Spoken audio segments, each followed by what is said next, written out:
The Wolfless Omega slapped the Alpha King. His response left everyone speechless. "You mistake silence for submission, Your Majesty." The voice was barely a whisper, yet it cut through the heavy silence of the grand hall like a glass shard. Ivelisse stood trembling, her hand stinging, the red imprint of her palm blossoming vividly against the impossible pale marble of King Alden Ravenshire's cheek. The entire court, dukes, lethal betas, and preening socialites, had turned to stone. The air was sucked out of the room. To strike an alpha was treason. To strike the Alpha King was suicide. Alden slowly turned his head back to center. His eyes, usually a bored storm grey, were now terrifyingly black. He didn't growl. He didn't tear her throat out.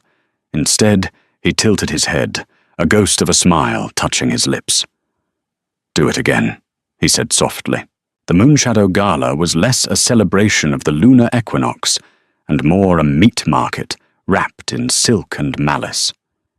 The air in the Obsidian Palace was thick, perfumed with heavy lavender and rosewater, a desperate attempt to mask the underlying scent of aggression, musk, pine, wet earth, and the metallic tang of competitive pheromones.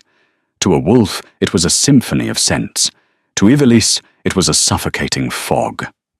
Ivelisse adjusted the high, scratchy collar of her server's uniform, keeping her eyes fixed on the polished obsidian floor. In a room full of apex predators, the safest place to be was invisible. She was the Wolfless, a genetic dead end, a biological glitch in the rigid hierarchy of shapeshifters. At 23, she had never shifted, never heard the inner voice of a wolf, and never felt the pull of the moon. To the pack, she was effectively furniture, useful, silent, and easily replaced. "Champagne, girl, and try not to breathe on it," a sharp voice snapped. Ivelisse paused, extending the silver tray with practiced servitude. Jessamine, the Duke's daughter and the court's favourite to become the next Luna, didn't even glance at her. Jessamine was busy preening, her golden hair cascading over a dress of spun silver that cost more than Ivelisse's entire life earnings. She smelled of expensive perfume and rot, the scent of someone beautiful on the outside and decaying within. "He looks bored, doesn't he?" Jessamine whispered to her companion, Blaine Thornwall, her eyes locked on the throne. "Alden. He looks like he wants to burn the palace down just to see the colours." Ivelisse risked a glance toward the dais. Alden Ravenshire sat sprawled on the velvet seat, one leg hooked casually over the armrest, a goblet of dark wine dangling precariously from his fingertips. He was devastatingly handsome, dark hair sweeping over a brow furrowed in perpetual cynicism, a jawline sharp enough to cut glass. But his energy was heavy. It pressed down on the room like a physical weight, a gravitational field of lethargy and latent violence. He wasn't just an alpha. He was a vortex. "He is waiting for a challenge," Blaine murmured, his voice oily and smooth. Blaine was the king's advisor, a man whose smile never reached his eyes, and whose scent was always masked by mint and cold iron. "But there is no one here strong enough to offer it. Just sheep in wolf's clothing."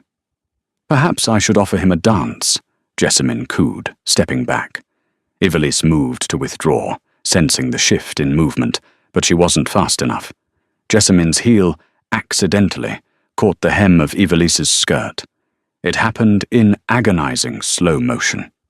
Ivelisse stumbled. The tray tipped. Crystal flutes slid off the silver surface, shattering against the polished floor with a sound like breaking bones. Champagne, expensive, vintage, sticky, soaked the hem of Jessamine's pristine gown. The music stopped. The chatter died. Every head turned. "You clumsy, useless thing!" Jessamine shrieked, the transformation rippling under her skin, her face contorted, beauty twisting into snarls, her eyes flashing a feral gold. "Do you know what this silk costs? It's worth more than your life." "I apologize, my lady," Ivelisse said, her voice steady, despite the fear coiling in her gut like a cold snake. She knelt instantly to pick up the jagged shards of glass, ignoring the slice against her thumb. "I will fetch a cleaning cloth immediately." "You will lick it off," Jessamine hissed, stepping forward.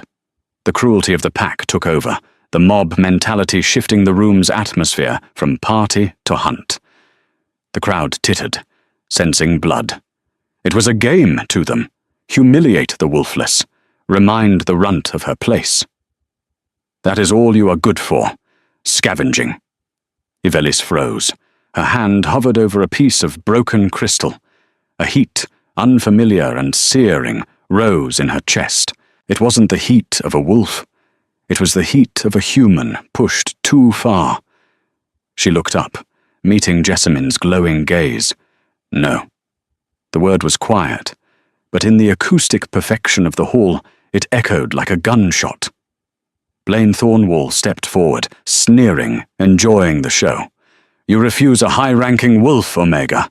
You have no rank. You have no wolf. You are nothing." Ivelisse stood up, glass crunching under her worn shoes. "I am human enough to have dignity," she replied, her voice trembling but clear. "Dignity?" Jessamine laughed, a harsh, barking sound that grated on the ears. She raised her hand, claws lengthening into razor-sharp points, ready to discipline the servant. "I'll show you dignity." Enough. The single word didn't just stop the action. It vibrated through the floorboards, rattling the teeth of everyone present. King Alden had not moved quickly, but his presence had expanded, filling every corner of the room, displacing the air. He stood slowly, the movement languid yet predatory, and descended the dais steps. The crowd parted like the Red Sea before a storm. Alden stopped between Jessamine and Ivelis. He didn't look at the noblewoman. He didn't look at Blaine. He looked down at the server. He sniffed the air, frowning deeply. "No scent," Alden murmured, sounding genuinely perplexed. He leaned closer, invading her personal space, inhaling deeply near her neck. "You smell like rain on cold stone. Nothing else. No fear musk, no submission." "I am Ivelisse, Your Majesty. I am wolfless," she said, keeping her chin high, though her heart hammered against her ribs like a trapped bird. "Wolfless," Alden tasted the word, rolling it around his mouth. He looked at Jessamine, his expression darkening. "And you, Lady Jessamine, were about to strike a defenseless servant for an accident you caused? I saw your foot move. Do you think me blind, as well as bored?" Jessamine paled, her claws retracting instantly. "Your Majesty, she disrespected the hierarchy. She refused an order." "The hierarchy bores me," Alden deadpanned. He turned back to Ivelisse, his eyes narrowing. He was analyzing her, dissecting her layer by layer. "Tell me, little Wolfless, do you fear me?" "Yes," Ivelisse admitted, the truth slipping out. "Good. Fear keeps you alive." He stepped closer until the buttons of his vest brushed her uniform. The sheer power radiating off him was suffocating, a heat that promised to burn. Most wolves would have bared their necks in submission by now, their instincts forcing them to bow. Ivelisse just stared back. "Why don't you submit?" Alden whispered, leaning down, his voice silky and dangerous. "Why don't you cower? I could snap your neck with a thought. I could order you to stop breathing, and your body would obey." "Because," Ivelisse said, her breath hitching, her eyes locking with his storm-grey ones, "fear is a reaction. Submission is a choice. And I do not choose it." Alden laughed, a dry, humorless sound. "A choice? You think you have choices. You are a rabbit in a den of lions." He reached out, his fingers grazing her chin, tilting her head up. It was a possessive, arrogant gesture, the touch of an owner checking livestock. "You are nothing but what we allow you to be." Something inside Ivelisse snapped. It wasn't the insult. She was used to those.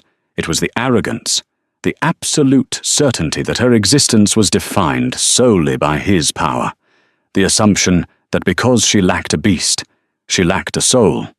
She didn't think. She didn't plan. Her arm moved on its own, fueled by a lifetime of being looked through, stepped on and silenced. Smack. The sound was thunderous. Her palm connected with the king's cheek with enough force to turn his head. The silence that followed was heavier than death. For 10 heartbeats, no one breathed. The orchestra in the gallery had frozen, boughs hovering over strings. A duchess dropped her fan, but even that sound seemed muffled by the sheer weight of the shock. Blaine Thornwall's mouth was agape, his composure shattered. Jessamine looked as though she might faint, her face draining of colour. The royal guards tensed, hands flying to the hilts of their weapons, muscles coiling, waiting for the signal to tear the girl apart. Alden remained turned away, his hair shadowing his eyes. Evelisa stared at her own hand, horror finally catching up to her adrenaline. Her palm throbbed in time with her heart. I just killed myself, she thought, the realization cold and absolute. This is it. I won't even make it to the door. Then Alden turned. Do it again, he said softly. The court gasped as one entity. Sire? Blaine choked out, stepping forward, his voice rising in panic. She has assaulted the crown. She must be executed immediately. This is high treason. Guards, seize her! Alden raised a single hand, silencing his advisor without looking at him. His gaze was locked on Evelisa. There was a strange light in his eyes, not fury but fascination, a chaotic, hungry curiosity that was far more dangerous than anger. I gave you a direct command, Alpha to Omega, Alden said, his voice dropping an octave, utilizing the Alpha voice, the supernatural tone that forced obedience from all shifters. It was a physical force, a wave of pressure that hit the room like a gravity hammer. I said, do it again. The power of the voice washed over the room. Jessamine dropped to her knees, whining, her forehead touching the floor. Blaine flinched, clutching the edge of a table to stay upright. The guards bowed their heads, their wills overridden by the king's command. But Evelise just stood there. She felt the pressure, like a headache forming behind her eyes, a static buzzing in her ears. She saw the air shimmer with the force of his will, but her limbs remained her own. She did not raise her hand. She did not slap him again. No, she whispered. Alden's eyes widened imperceptibly. He took a step back, the red mark on his cheek glowing like a brand. He looked at the groveling nobles, then back at the girl standing tall amidst them. You defied the voice, he murmured. It wasn't a question. It was a revelation. How? I told you, Evelisa said, her voice shaking but resolute, clutching her wrist to stop the trembling. I am Wolfless. Your rules. Your magic. It doesn't touch me. Alden let out a breath that sounded suspiciously like a laugh. He turned to the guards, who were waiting for the kill order, their eyes confused as the alpha pressure lifted. Take her, Alden commanded. To the dungeon, sire? The captain of the guard asked, gripping his spear, ready to drag her away. No, Alden said, a cruel, entertained smirk curving his lips, to my private library. Lock her in. Give her food, water, and whatever books she asks for. Sire! Jessamine cried out, forgetting herself, scrambling to her feet. She struck you.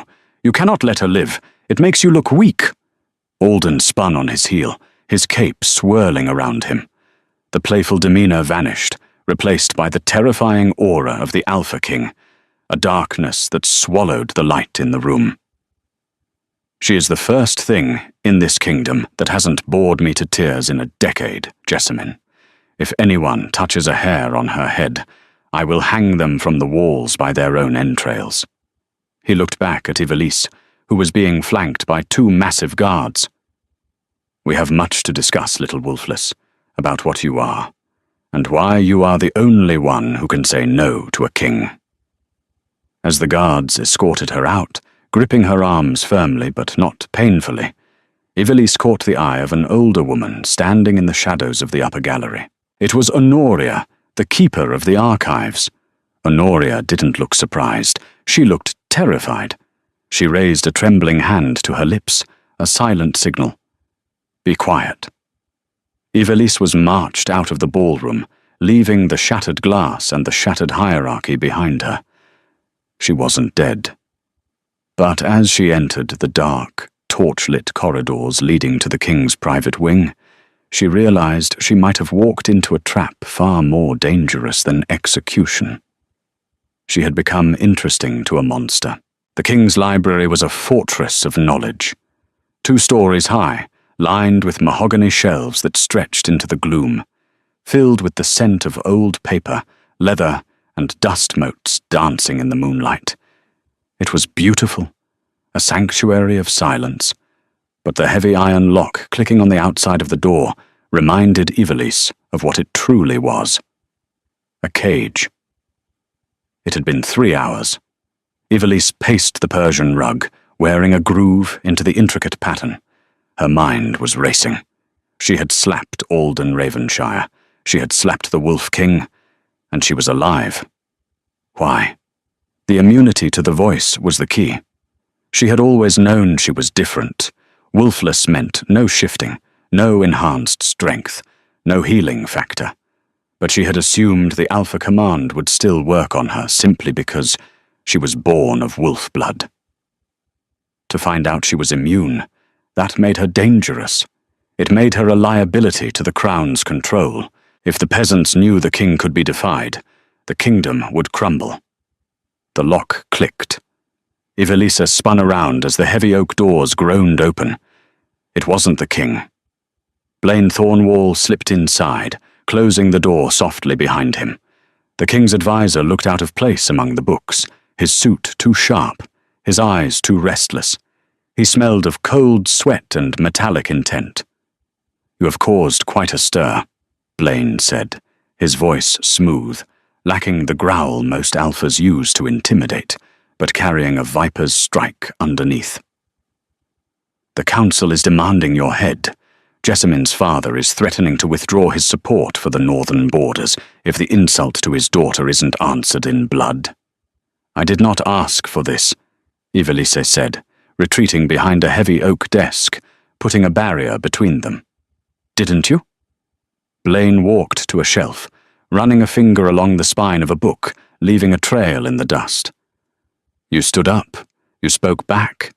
You struck him. For a nobody, you have a flair for the dramatic. What do you want?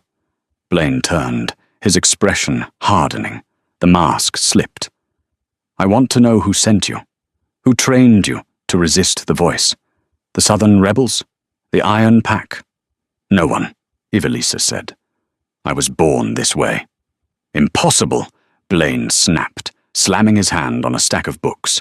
Every creature born of the pack is bound to the pack, unless... He narrowed his eyes, stepping into the light. Unless you aren't of the pack at all. He took a step toward her, and for the first time, Ivelisse saw the violence beneath his polished exterior. The king thinks you are a curiosity, a toy to entertain him. But I know what instability looks like. A subject who cannot be commanded is a cancer, and cancers must be cut out before they spread. Is that a threat? It is a mercy, Blaine smiled thinly, reaching into his jacket. If you escape now, run into the wilds, I will ensure the guards look the other way. You will likely die out there, but you will die free. Stay, and Alden will destroy you. He breaks everything he touches, girl. He is not a romantic hero. He is a monster bored with his meat. Get out! A deep voice rumbled from the shadows of the upper balcony. Blaine froze. He looked up to see Alden leaning against the wrought iron railing, watching them. The king had changed out of his ceremonial finery into a loose linen shirt and dark trousers. He looked less like a monarch and more like a predator, stalking its dinner in its own living room. Your Majesty, Blaine bowed, though his jaw was tight. I was merely interrogating the prisoner. She is not a prisoner, Alden said, descending the spiral staircase, his bare feet silent on the wood. "She is my guest, and you are boring her." "Alden, be reasonable," Blaine hissed, dropping the formalities, desperation creeping into his tone. "The council can rot," Alden finished, reaching the ground floor. He walked past Blaine as if he didn't exist, ignoring the advisor entirely, and stopped in front of Ivelisse. He held out a small ice pack wrapped in silk. Ivelisse stared at it, bewildered. "For your hand," Alden said quietly. "You hit me quite hard. It must sting." The absurdity of the moment almost made her laugh. The king was offering her ice for the hand she used to assault him, while his advisor plotted her murder 3 feet away. "Take it," Alden commanded. Then he paused, wincing mockingly. "Ah, right. Commands don't work. Please, take it." Ivelisse reached out and took the ice pack. Their fingers brushed. A shock of static electricity, hot and sharp, zapped between them.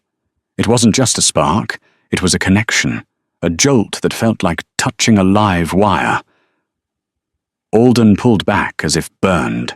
He stared at his hand, flexing the fingers, then looked at her with wide eyes.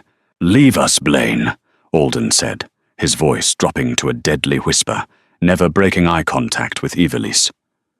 "This is a mistake," Blaine warned, retreating to the door. "She will be your ruin." When the door clicked shut, the silence returned, heavier than before. Alden walked around the desk and sat on the edge of it, bringing him to eye level with Ivelisse. He smelled of rain, ozone, and something uniquely him. Something lonely. "Blaine is right about one thing," Alden said, his grey eyes searching her face. "I do break things, but usually it's because they are fragile." He leaned in. "So tell me, Ivelisse, who is your father?" "I never knew him," she answered honestly. "My mother died when I was born. I was raised by the Pack orphanage." Alden reached into his pocket and pulled out a folded piece of parchment. It was old, yellowed with age, and singed at the edges. "Honoria, the archivist, tried to burn this 20 minutes ago." My guard stopped her, He unfolded the paper. It was a birth certificate. "It lists your mother," Alden said. "But the father's name is blank. However, there is a seal stamped on the bottom." He turned the paper toward her. The seal was not a wolf. It was a tree, its roots tangled around a broken crown. "Do you know what this is?" Alden asked. Ivelisse shook her head. "This is the sigil of the Druids," Alden said, the word hanging in the air like smoke. "The ancient enemies of the wolf kind, the ones who created the curse that binds us to the moon." He looked at her, and for the first time, Ivelisse saw fear in the king's eyes. Not for himself, but for the implication. "You aren't wolfless, Ivelisse," Alden whispered, his voice trembling with a mix of awe and terror. "You are the cure." "The cure?" Ivelisse repeated. The word felt heavy, dropping into the space between them, like a stone into deep, dark water. She looked at the birth certificate, then back at the king. "I don't understand. A cure for what? Being a shifter isn't a disease. It's power. It's what makes you... you." Alden laughed, a dry, brittle sound that echoed off the high vaulted ceiling of the library, sounding more like cracking ice than mirth. He turned away from her, walking toward the grand window that overlooked the sprawling, moonlit capital of Viridia. His posture, usually so commanding, slumped with a hidden weight. "Power," he mused, his breath fogging the cold glass. "That is what the Omegas think. That is what the Betas crave. But ask an Alpha, Ivelisse. Ask me what it feels like." He turned back to her, his silhouette framed by the silver moonlight, making him look less like a king and more like a ghost. "It isn't power, it's noise. Constant, deafening noise. The curse of the moon doesn't just give us fur and claws, it strips us of our silence. We are slaves to the pack mind. I feel every shift in emotion in this palace, every spike of fear, every thrum of lust, every jagged edge of ambition. It is a constant, screaming roar in the back of my skull. He walked back to the desk, his movements fluid, predator graceful, but his eyes were exhausted, rimmed with the red irritation of insomnia. "But you," he whispered, looking at her as if she were a cool drink of water in a scorching desert. "When I look at you, it stops. You are a void in the mental web. You are the only quiet thing in my entire kingdom." Ivelisse felt a shiver trace her spine. It wasn't fear this time. It was a strange, magnetic pull. She realized then that the king wasn't keeping her as a prisoner or a pet to be toyed with. He was keeping her as a sanctuary, a living shield against the madness of his own biology. "So my mother," Ivelisse started, her voice steadying as she pieced the puzzle together. "She was a druid, a human with magic. The druids were the guardians of nature before the first alpha bit into the forbidden fruit of the spirit tree," Alden explained, his finger tracing the tree seal on the parchment. "They cursed us to be beasts, bound to the moon, so we would never forget our savage nature. But legend says they also kept a bloodline pure, a bloodline that could break the hive mind, that could give a wolf the ability to choose. To choose? To choose not to shift, to choose not to kill, to choose love over instinct," Alden said, his eyes darkening with intensity. "Blaine knows this. The Council knows this. Their power relies on the absolute control of the Alpha voice. If the Pack discovers that their loyalty to the Crown is biologically forced, and that there is a way to break it, the kingdom collapses. Anarchy reigns. So Blaine wants to kill me to keep the Pack enslaved," Ivelisse concluded, the cold reality settling in. "Precisely. You are the key to the cage." Suddenly, the heavy oak doors of the library didn't open. They exploded. Wood splinters rained down like shrapnel, pinging off the stone floor. Ivelisse threw her hands up to shield her face as thick, acrid smoke billowed into the room. 3 figures emerged from the haze, clad in the sleek, black stealth armor of the Shadow Guard, assassins loyal only to the highest bidder, moving with unnatural, liquid silence. "Kill the girl!" the lead assassin barked, his voice distorted by a mechanical mask. Alden didn't hesitate. He didn't shift. It would take too long, but he moved with supernatural speed. He flipped the heavy oak desk onto its side with a single hand, creating a barricade, just as a heavy crossbow bolt thudded into the wood, vibrating right where Ivelisse's chest had been a second before. "Stay down!" Alden roared, his eyes flashing a luminous, terrifying red that cut through the smoke. He leaped over the desk, engaging the 3 assassins. It was a blur of violence. Alden caught the first assassin's wrist in mid-swing, snapping the bone with a sickening crunch, and kicked the second into a towering bookshelf, bringing centuries of literature crashing down in a chaotic avalanche. But the third assassin, a lithe beta with dual daggers, slipped past the king's defense and lunged for Ivelisse. Ivelisse scrambled back, her heels skidding on the Persian rug, until her back hit the cold stone wall. The assassin raised a serrated dagger, his eyes glowing a sickly yellow through the slits of his mask. "Submit!" the assassin growled, using a low-level command voice meant to freeze prey in its tracks. Ivelisse felt the pressure of the command like a heavy blanket, but unlike a normal wolf, her muscles didn't lock. Her mind didn't go blank. She saw a heavy brass globe stand next to her, a map of the stars. "No," she grunted, teeth gritted. She grabbed the stand and swung the globe with all her might. The heavy brass base connected with the assassin's temple, just as he lunged. Clang. The blow didn't kill him, but it knocked his aim off. The dagger sliced through her sleeve, grazing her arm, instead of piercing her heart. The assassin stumbled, shocked that his command had failed. That split second of confusion was all Alden needed.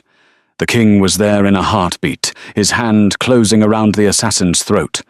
He didn't ask questions. He didn't offer mercy. He threw the assailant across the room with enough force to crack the stone wall, the body sliding down limp. Silence returned to the library, broken only by Alden's heavy breathing and the settling of dust. Alden rushed to Ivelisse, his hands hovering over her bleeding arm. The anger in his face was terrifying, a raw, primal thing. But it wasn't directed at her. "They breached the private wing," Alden snarled, his voice vibrating in his chest. "Blaine has moved faster than I anticipated. We cannot stay here." "Where do we go?" Ivelisse asked, clutching her arm, the adrenaline making her hands shake. "You're the king. This is your palace." "A palace is just a prison with nicer drapes when your guards are paid by your enemies," Alden said grimly. He ripped a strip of silk from his own shirt, ruining the fine fabric without a thought, and bound her wound with surprising gentleness. "We need to find Honoria. She knows the layout of the old tunnels, and she knows where the Druid sanctuary is." "And then?" Alden looked at her, his expression unreadable, half in shadow. "And then, little Wolfless, we start a revolution." The catacombs beneath the obsidian palace smelled of damp earth, rust, and forgotten history. Alden led the way, holding a torch that cast dancing shadows against the slimy brickwork, while Ivelisse followed close behind, the pain in her arm settling into a dull, rhythmic throb. They had slipped out through a servant's passage behind a tapestry, leaving the carnage in the library for Blaine to find.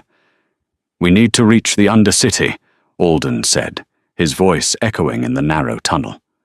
"Honoria has a safe house in the district of Ash." "The district of Ash?" Ivelisse asked, horrified. "That's where the exiles live, the criminals, the mad wolves who lost their minds to the moon." "And the only people in this kingdom who don't care about my crown," Alden noted dryly. "It makes them trustworthy, in a way." They emerged from the tunnel into a cavernous underground space that took Ivelisse's breath away. The Undercity was a shanty town, built into the natural caves beneath the capital, a vertical slum clinging to stalactites. It was lit by bioluminescent moss and flickering oil lamps, casting the entire cavern in a ghostly green and orange glow. It was a place for those who had been rejected by their packs, omegas who had snapped, betas who had committed crimes, and the nameless poor. They moved through the shadows, hoods pulled low. Alden's presence was suppressed, his alpha aura tightly coiled inside him to avoid detection. Every instinct he had was screaming at him to dominate this space, but he forced himself to be small. "Hold." A gravelly voice spoke from the darkness, sounding like rocks grinding together.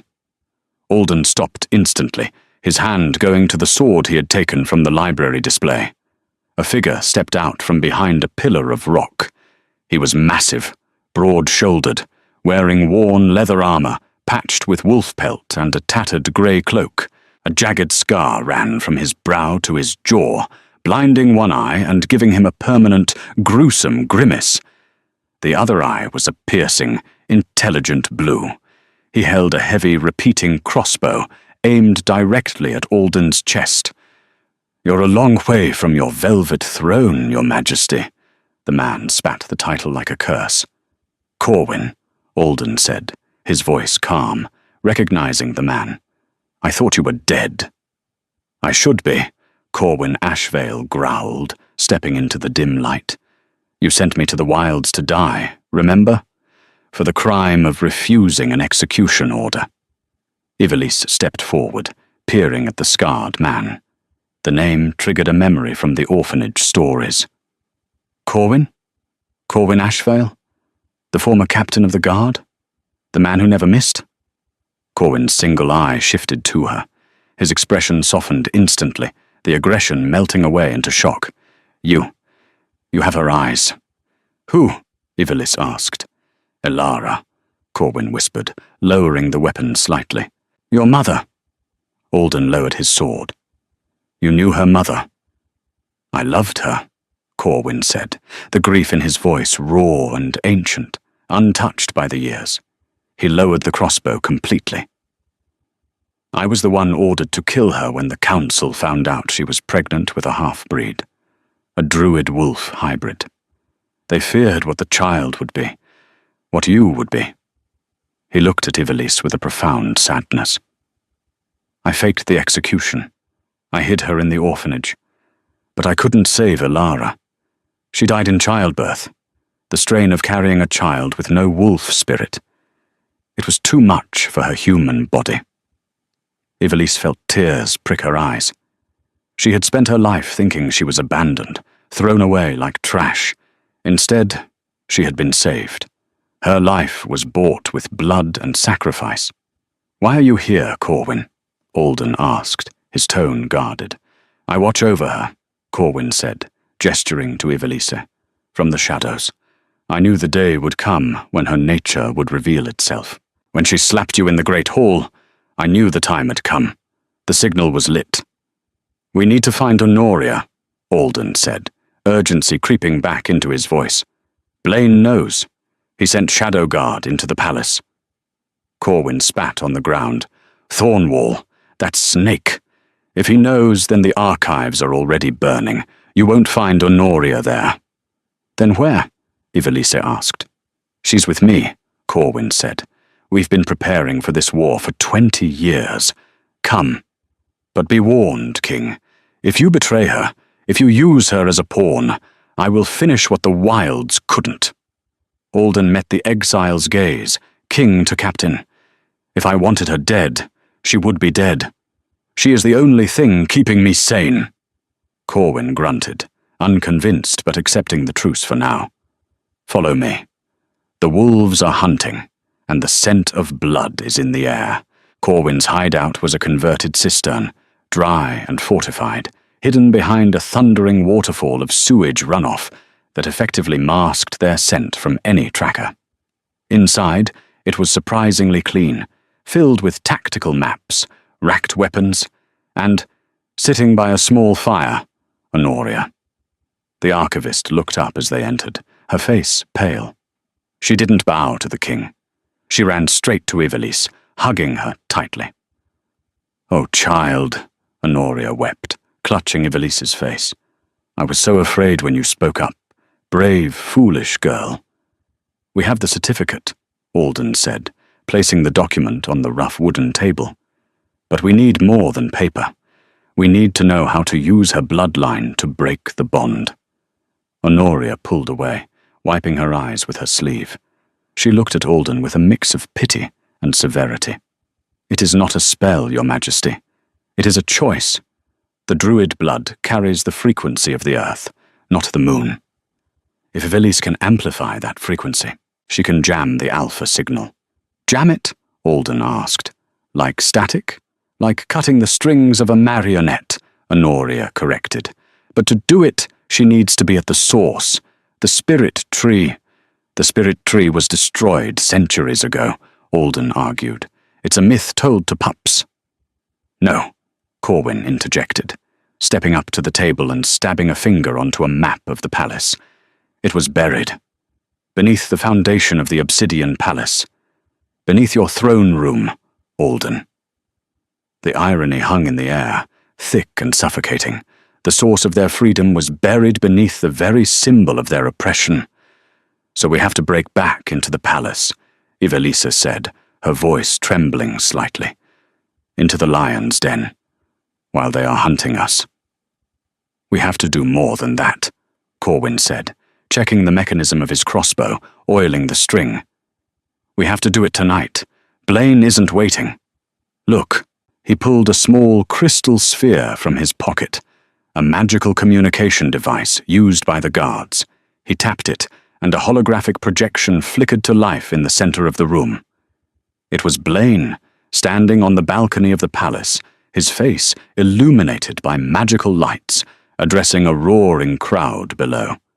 Jessamine stood beside him, weeping theatrically into a lace handkerchief. "Citizens of Viridia," Blaine's voice boomed, amplified by magic. "Tonight a tragedy has struck. Our beloved King Alden has been bewitched. A wolfless spy, an assassin sent by our ancient enemies, has used dark magic to enslave his mind. She has abducted him." The crowd howled in outrage, a sound of pure mob fury. "I, Lord Blaine, temporarily assume the mantle of regent until the king is rescued and the witch is burned. The hunt is on. 10,000 gold pieces for the head of the wolfless girl." The projection faded. "He's framing me," Ivelisse whispered, touching her throat. "He's turning the whole kingdom against us." "He's desperate," Alden said, his eyes cold, calculating the moves. "He knows that if I return, his head rolls.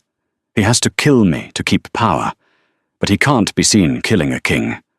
So he claims I'm bewitched, so his guards can rescue me, which likely means finding my body in a ditch with a dagger in my back." "We have a tactical advantage," Corwin said, pointing to a schematic of the sewers. "They expect us to run for the border. They are watching the gates and the roads. They don't expect us to come straight back at them from beneath." "There is a lift," Honoria added. "An ancient service elevator that leads from the cisterns directly to the sub-basement of the throne room. It hasn't been used in 50 years. Alden looked at Ivelisse. "This is dangerous. If we go up there, there is no retreat. If we fail, we die." Ivelisse looked at the map, then at the birth certificate, and finally at the king.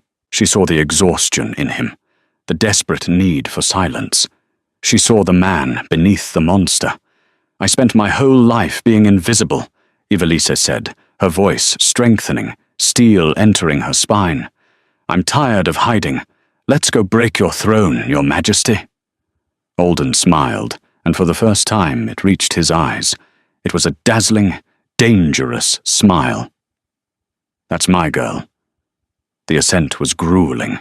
The rusted lift groaned and shuddered as Corwin hand-cranked the mechanism, sweat dripping from his brow. They emerged into the damp, stone foundations of the palace, the air thick with dust.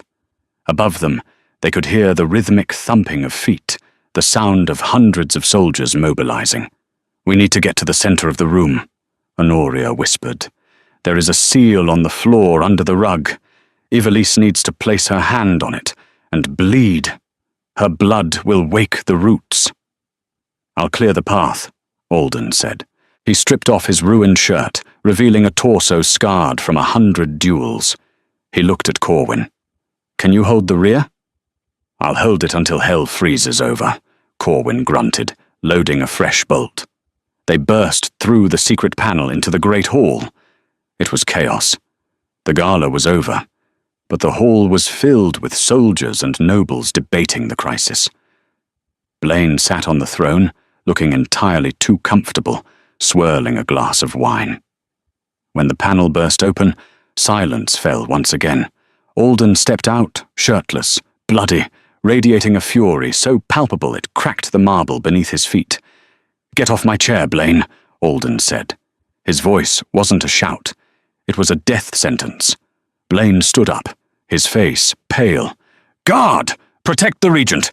The king is compromised!" 50 guards drew their swords. "Corwin! Now!" Alden roared. Corwin unleashed a hail of bolts, taking out the front line with an impossible accuracy. Alden shifted. It was the first time Ivelisse had seen his wolf. He was massive, a midnight black beast with eyes like burning coals, standing twice the height of a man. He tore into the ranks of the guards, a whirlwind of fur and fangs, tossing armored men like rag dolls. "Go!" Honoria shoved Ivelisse toward the center of the room. Ivelisse ran. The floor was slick with spilled wine and glass from earlier. She reached the center of the room, right in front of the dais. "Stop her!" Blaine screamed, shifting into a russet-colored wolf, leaping from the throne. Alden intercepted him in midair. The two alphas collided with a bone-jarring thud, rolling across the floor, snapping at each other's throats. Ivelisse fell to her knees, ripping up the heavy velvet carpet. Beneath it was a stone seal, identical to the one on her birth certificate. The tree and the crown. She grabbed a shard of broken champagne glass from the floor, perhaps the very same glass she had dropped hours ago. She sliced her palm, wincing as the skin parted. "Ivelisse, look out!" Corwin shouted. Jessamine was there. She had shifted partially, claws and fangs, and she was fast. She backhanded Ivelisse across the face. Ivelisse flew backward, her head striking the stone. Vision swimming, she saw Jessamine standing over her, claws raised to disembowel. "You ruined everything," Jessamine screeched. Alden was pinned by 3 guards and Blaine. He roared, thrashing, but he couldn't reach her. Corwin was out of ammo, fighting with a knife. Ivelisse was alone. She looked at the seal, just inches from her bloody hand. She looked at Jessamine. She remembered Alden's words. Fear is a reaction. Submission is a choice. Ivelisse didn't try to fight Jessamine. She didn't try to block the blow. Instead, she lunged forward, not at the girl but at the floor.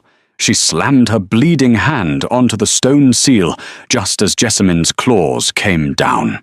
The moment Ivelisse's blood touched the cold stone of the seal, the world didn't explode.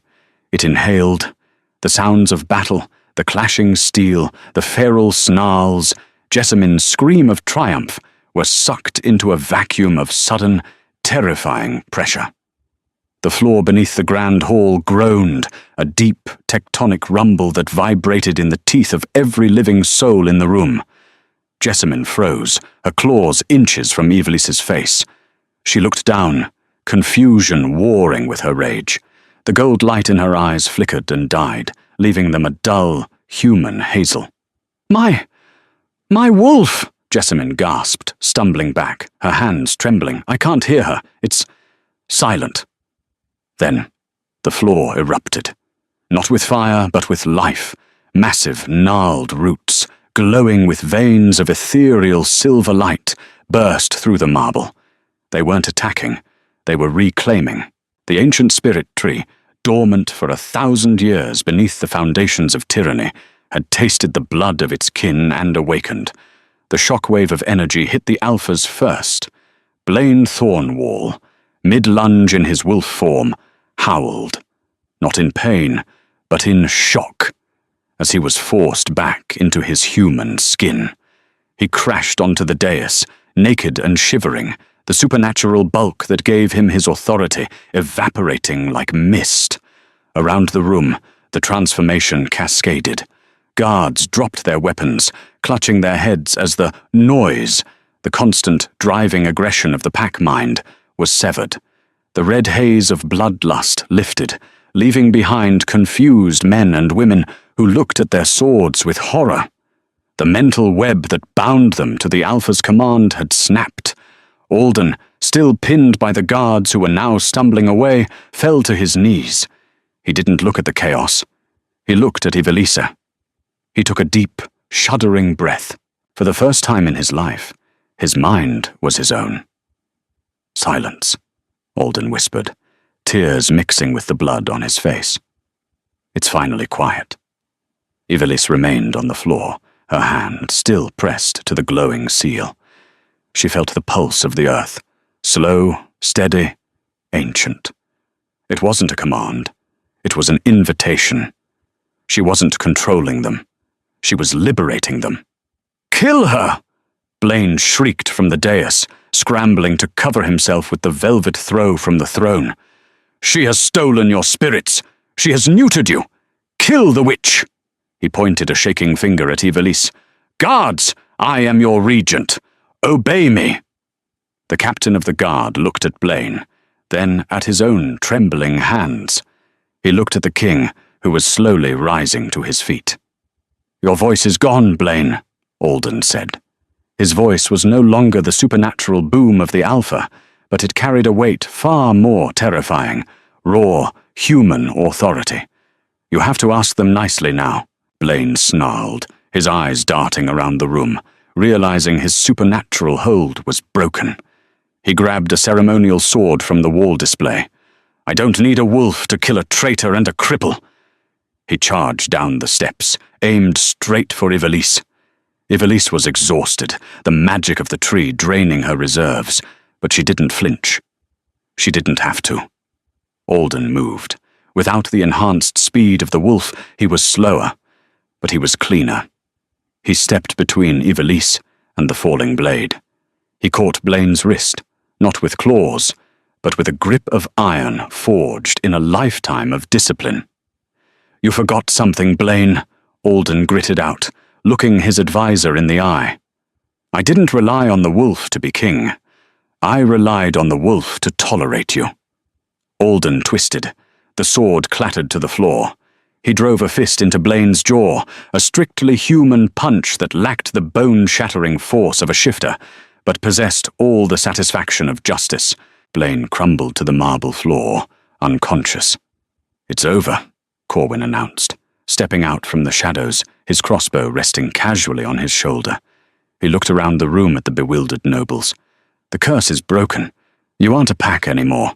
You're just people, and people have to answer for their crimes." Jessamine was weeping on the floor, looking at her manicured hands. "I'm nothing," she sobbed. "I'm just normal. I'm weak." Ivelisse stood up, her legs shaking. She walked over to Jessamine. The court held its breath. Would the Wolfless girl take her revenge? Would she strike the woman who had tormented her? Ivelisse reached down. She didn't strike. She offered a hand. "You aren't nothing," Ivelisse said softly. "You're free. You don't have to be the Luna anymore. You can just be Jessamine." Jessamine looked up, her face streaked with mascara and tears. She looked at the hand, then at Ivelisse's eyes. Eyes that held no malice, only a bone-deep weariness. Slowly, hesitantly, Jessamine took the hand and let Ivelisse pull her up. "Why?" Jessamine whispered. "I tried to kill you."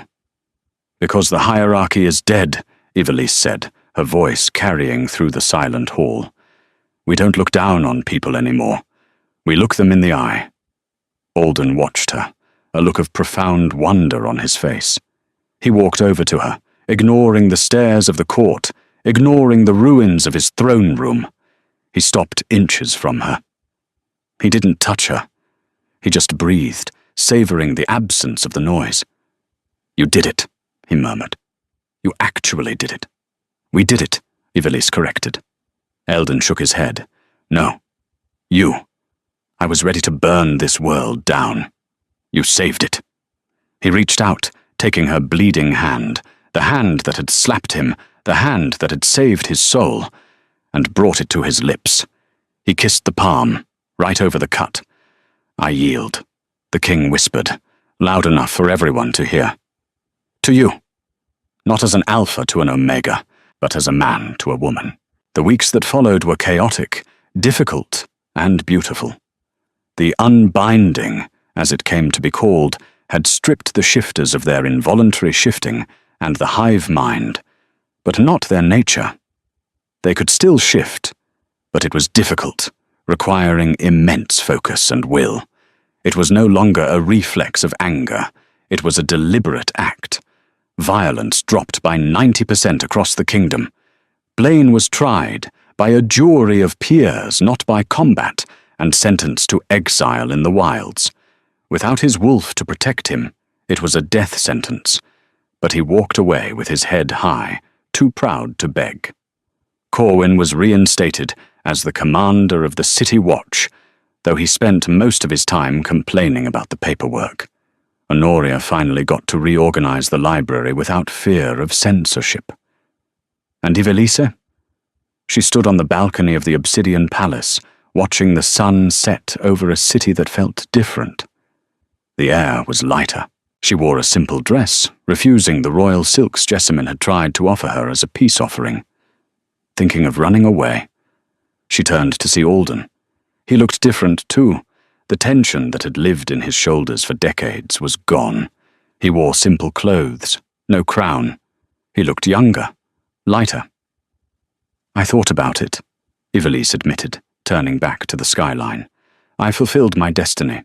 The curse is broken. I could go anywhere." "You could," Alden agreed, stepping beside her. but I hope you don't." "Why?" Ivelisse asked, looking out at the horizon. "You don't need a sanctuary anymore, Alden. The noise is gone." "The noise is gone," Alden affirmed. "But the silence, it's lonely without you." He turned her to face him. His grey eyes were clear, bright, and intensely focused on her. "I don't want you to stay because you're the cure," he said. "I want you to stay because you're the only person who ever saw me. Not the king. Not the Alpha. Me." Ivelisse searched his face. "And what am I to you? The Wolfless girl? The anomaly?" "No," Alden said, brushing a stray lock of hair from her forehead. "You are the only Alpha I ever met who didn't need claws to bring a king to his knees." He leaned in, his forehead resting against hers. "Stay. Rule with me. Not as a queen sitting next to a king, but as a partner. We have a lot of broken things to fix." "I'm not royalty, Alden," she whispered. "I'm a rebel. Thank the gods for that," he chuckled. "I need a rebel. The crown is heavy, Ivelisse. Help me carry it." He kissed her then. It wasn't the hungry, possessive kiss of a shifter. It was slow, deliberate, and devastatingly tender. It tasted of rain, ozone, and freedom. Ivelisse closed her eyes and kissed him back.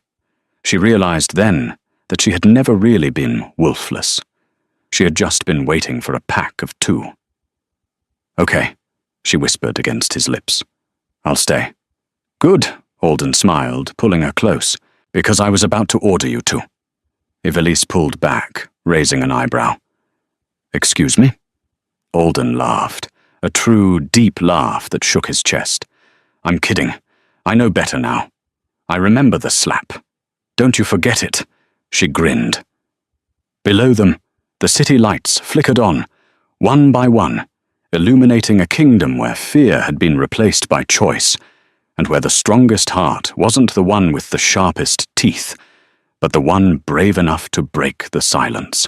The story of Ivelisse and Alden reminds us that true power does not reside in titles, biology, or the ability to dominate others. Real strength is found in the courage to defy a broken system, the resilience to stand alone when the world demands submission, and the wisdom to choose compassion over instinct. We all have wolves inside us, impulses of anger, fear, and ego, but we also have the human choice to silence them. Love, in its purest form, is not about finding someone who completes your power, but finding someone who quiets your noise. It is about finding the person who sees the human beneath the crown. If this story of rebellion, romance, and redemption moved you, please like this story, share it with the rebels in your life, and subscribe for more tales of love that defies the odds. Remember, even the smallest voice can shatter the loudest silence.